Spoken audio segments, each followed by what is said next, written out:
Bonjour, hi. My name is Samantha Reusch, and I'm the Research and Evaluations Manager at Apathy is Boring. Millennials and Gen Z, together, we're the largest and most diverse generation in Canadian history. And if you've read any of the many think pieces written about us, you've probably heard the news. We're ruining everything. Cable television, plastic straws, video stores, and yes, even democracy. The next Canadian federal election is just a few months away, and internationally, the prevailing dialogue around democracy seems to be fixated on signals of declining health. Periods that had previously been characterized by an increase in citizen apathy and political cynicism are giving way to trends that some fear are beginning to undermine the system as a whole. Stemming from and encouraged by declining voter turnout and civic engagement, we see these trends reaching a critical level among, and you've probably already guessed, millennials. We're simply opting out. In a system where we are the ones to give our elected representatives their legitimacy, imagine what democracy looks like in 10, 20, or 30 years when young people are expected to make up the majority of the voter base and are required to take over as our civic and community leaders. I'm here, however, to tell you that, like most things, the seeds of the solution are contained somewhere in the problem. I'm a millennial. I grew up watching the transition from encyclopedias to Wikipedia, from chain letters to viral memes. I'm old enough to have had my own cable subscription before swapping it out for Netflix, but I'm young enough to have never had to balance my own checkbook. I've been told a lot of stories about myself, but mostly what I've heard and understood is that I don't belong in spaces like this. They're not mine. I'm a guest, the exception, but not the rule. But there are many of us who believe it doesn't have to be that way. Current research in the field of youth cognitive development at the University of Waterloo reveals the potential for an alternate narrative. Young people between the ages of 15 and 25 are actually hardwired for innovation. They're naturally curious and more inclined to take risks than their older counterparts. Given the right combination of tools, resources, and support, young people are not only capable of developing creative solutions to long-standing problems, but are more inclined to act on those ideas given the opportunity. Believe it or not, a certain disregard for the way things have always been done can truly be a catalyst for large-scale cultural shifts, propel new ways forward, and force ultimately the broad adoption of those principles into new norms, practices, and laws. Narratives and ideas that change forever the stories we tell ourselves about ourselves. Canadians do little to tap into this potential at a decision-making level, however, particularly when it comes to our democracy. Factors like lack of connections or the required experience, as well as the diverse lived realities of our young people, create a variety of barriers to institutional and civic spaces.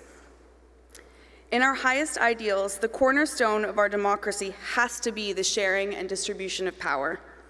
Democracy needs to be dynamic, not fixed. As Canadians, we must recognize that our democracy, like all Western democracies, was founded to deliberately and systematically exclude and erase certain voices. If you ask most of the youth that we talk to what democracy looks like, there are few of them that would answer that it looks like them. Sadly, you don't have to look very far to understand that that's a feature of this system, not a bug. In fact, ask them directly why they don't participate. The answer is often as simple as the fact that they have never been invited to. So what would happen if we did? At Apathy is Boring, our mission is to educate and support our peers to be active and contributing citizens. We bring together groups of youth 18 to 30 across the country through our RISE program and invite them to design solutions to the problems that they see in their community. We invite them to share their perspectives, their ideas, their expertise, and ask them to engage their friends and their communities in that process. The result? We're shifting the narrative on what youth engagement can look like for the young people that we work with. And it's contagious. Young people engaging each other in the practice of democracy. There are more of us than you think, and we're just getting started. Programs like RISE provide an instructional look at how our public spaces could function. We need to be asking how those with access can create spaces in which they use their power to make room for different voices, different perspectives, and new conversations. In our work, we often ask ourselves, who's not in the room? The power in continuously asking that question is that we are able to intentionally build better rooms. Rooms that reflect better the society we live in and the multitude of voices within it.